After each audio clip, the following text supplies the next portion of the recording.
Good morning everyone, a very good day to all of you. I, Chitranshi Saxena, a teacher of Study Hall Education Foundation, I am here to teach you all science and technology. So students, हमने अपने last lecture में पढ़ा था SI units क्या होती है। हाँ, SI units हम जानते हैं कि SI यूनिट्स एक दूसरे से इंडिपेंडेंट होती हैं, वो किसी पर डिपेंडेंट नहीं होती, जैसे कि टाइम, मास, लेंथ, ये सब किसी पर डिपेंडेंट नहीं है ये यूनिट्स, ठीक है, इंडिपेंडेंट यूनिट्स हैं। मगर हमारे पास और भी बहुत सारी मेजरमेंट्स के लिए हम बहुत सारी और चीज़ों का यूज़ करते हैं। फॉर एग्ज़ाम्पल हम किसी चीज़ का एरिया निकालते हैं, या हम फोर्स निकालते हैं, या एक्सेलरेशन निकालते हैं, स्पीड निकालते हैं। तो इन सारे मतलब इन सब चीज़ों को कैलकुलेट करने के लिए, इन सब के मेजरमेंट के लिए हमें कुछ डिराइव्ड यूनिट्स की भी ज़रूरत होती है, ठीक है। तो डिराइव्ड यूनिट्स क्या होती हैं, जैसे कि आपका एरिया हो गया, या फोर्स हो गया, एक्सेलरेशन हो गया, वेलोसिटी हो गया, ये सब हमारी डिराइव्ड यूनिट्स होती हैं, जो हमारी इंडिपेंडेंट यूनिट्स यानी कि SI यूनिट्स हैं, हम इनको डिराइव करते हैं। ओके, तो हम इन्हें कुछ देख लेते हैं। फॉर एग्जांपल हम सबसे पहले देख लेते हैं to derive the SI unit of area of a surface. Okay, अगर हमें किसी भी सरफेस का एरिया निकालना। अच्छा बच्चों, तो फिर बताओ मुझे, किसी भी सरफेस का एरिया निकालना होता है तो क्या फॉर्मूला यूज़ करते हैं? हम लोग शुरू से पढ़ते हुए आ रहे हैं, पेरीमीटर एंड एरिया के चैप्टर में हमने पढ़ा भी है अपनी लास्ट क्लासेस में, क्लास 8th में और प्रीवियस क्लासेस में। तो एरिया निकालने के लिए क्या करते हैं, लेंथ इंटू ब्रेड्थ कर देते हैं। अगर स्क्वायर का निकालना है तो साइड का स्क्वायर कर देते हैं। तो पढ़ा ही है ना, मैं जानती हूँ। अच्छा, तो अगर हमें एरिया निकालना है किसी भी सरफेस का, तो उस सरफेस की लेंथ को उस सरफेस की ब्रेड से मल्टीप्लाई कर देंगे, हमारा एरिया हमें निकल आएगा, ठीक है। अच्छा, ये हो गया। तो अब अगर मैं बात करूं और मैं आपसे पूछूं कि चलो लेंथ, तो हमने किसी चीज़ की लेंथ को मेजर करा तो उसकी यूनिट तो हम जानते हैं, हमने पढ़ा SI यूनिट में मीटर हो जाएगी। ब्रेड्थ की यूनिट क्या हो जाएगी भैया, वो भी लंबाई ही है, लेंथ ही है, तो वो भी मीटर हो जाएगी। तो अब अगर मैं आपसे पूछूं कि एरिया की यूनिट क्या होगी, तो एरिया की यूनिट निकालना बहुत ही आसान है। कैसे? एरिया की यूनिट क्या हो जाएगी,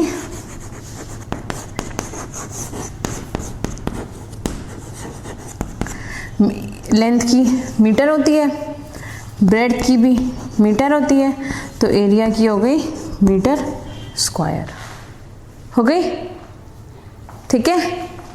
अच्छा, अब हम एक और एग्जाम्पल देख लेते हैं। हम फोर्स की यूनिट निकालते हैं। फोर्स की यूनिट क्या होगी, ठीक है। अच्छा, तो फोर्स होता क्या है? फोर्स होता है किसी भी चीज़ पर जब हम किसी भी मास पे जब हम एक उसको खींचने की कोशिश करते हैं, pull and push is force, ठीक है। तो फोर्स का फॉर्मूला भी हमने पढ़ा है हमारी प्रीवियस क्लासेस में। Force is mass into acceleration.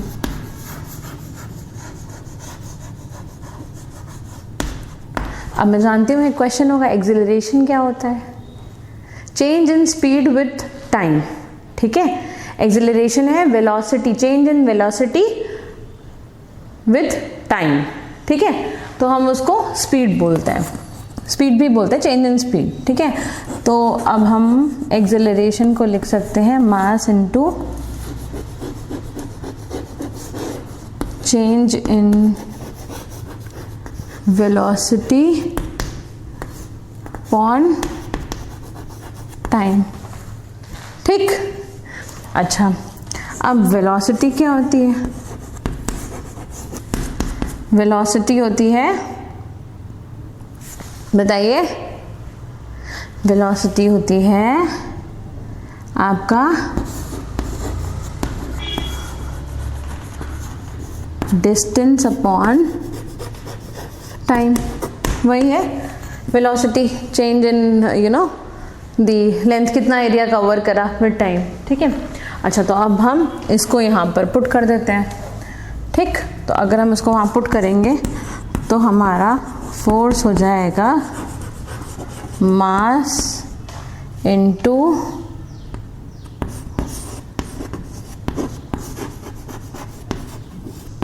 Distance upon time into ये ऑलरेडी पर टाइम था यानी कि 1 अपॉन टाइम हो जाएगा। ठीक है। अच्छा, अब हम मास को किस में लिखते हैं? मास की ऐसा यूनिट है केजी, डिस्टेंस की है मीटर, टाइम की है सेकेंड, इनटू एक और बार टाइम की है सेकेंड। ठीक, तो ये हो गया केजी मीटर अपॉन सेकेंड का स्क्वायर। ठीक।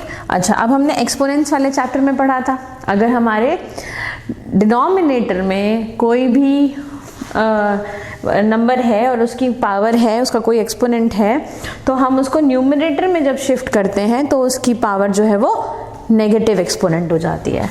ठीक है, तो we can write it as kg metre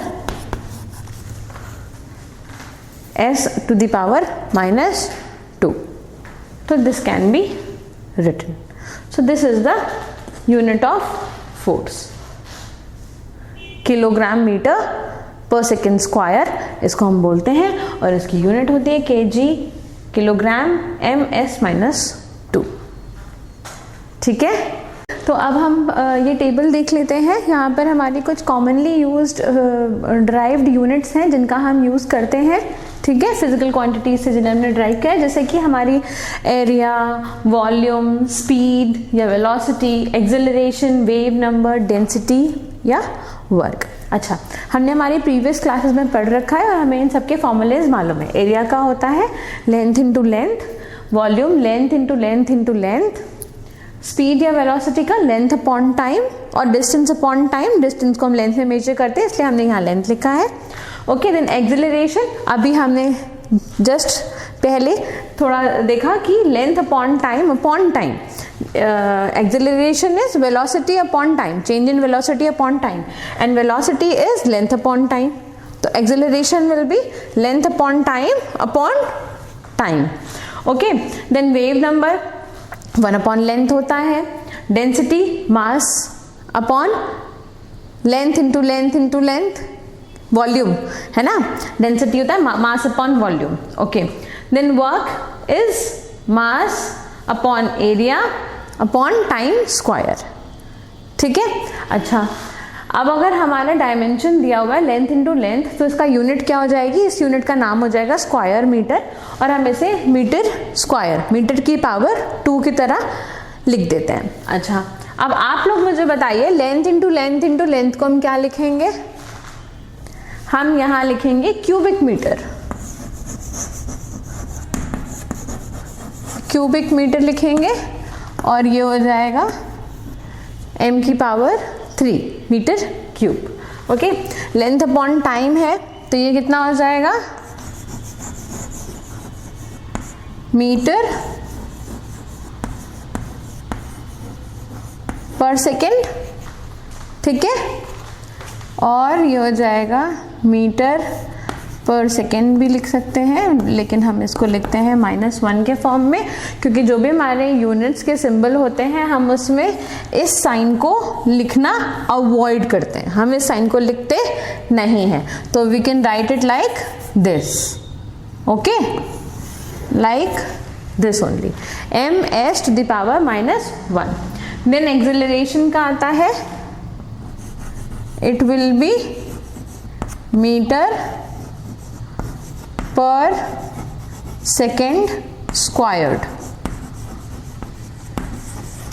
okay, और ये हो जाएगा ms की पावर -2। क्यों? पर सेकेंड स्क्वायर्ड हो गया तो वहां पर -2 हो जाएगा। देन 1 अपॉन लेंथ है, इट विल बी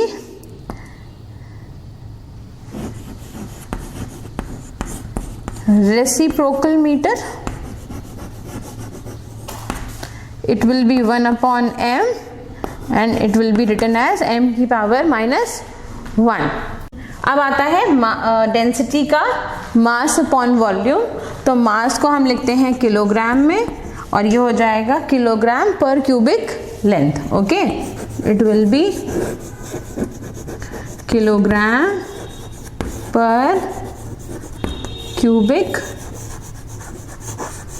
लेंथ, तो इट विल बी kg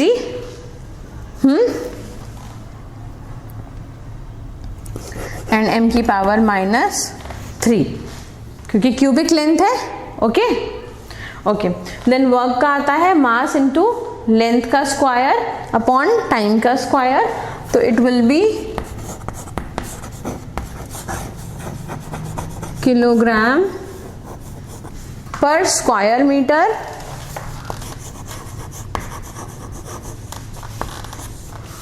पर square metre per second square, ठीक है, and it will be written as kilogram m की पावर -2 s की power -2। Clear? Okay, so these are the derived units, और इनसे हम ये सारे सिंबल्स निकाल सकते हैं। इस तरीके से और भी बहुत सारी यूनिट्स हैं जिनके हम कुछ सिंबल्स निकाल सकते हैं। ओके स्टूडेंट्स, सो इसके बाद मैं आप लोगों को एक टेबल दिखाऊंगी, उसमें कुछ स्पेशल यूनिट्स लिखी हैं और उनके डिराइव्ड यूनिट्स के भी और जो उनके सिंबल्स हैं उनके भी कुछ नाम दिए हुए हैं, ठीक है, तो वो टेबल आप लोग देखिएगा। Okay students, thank you.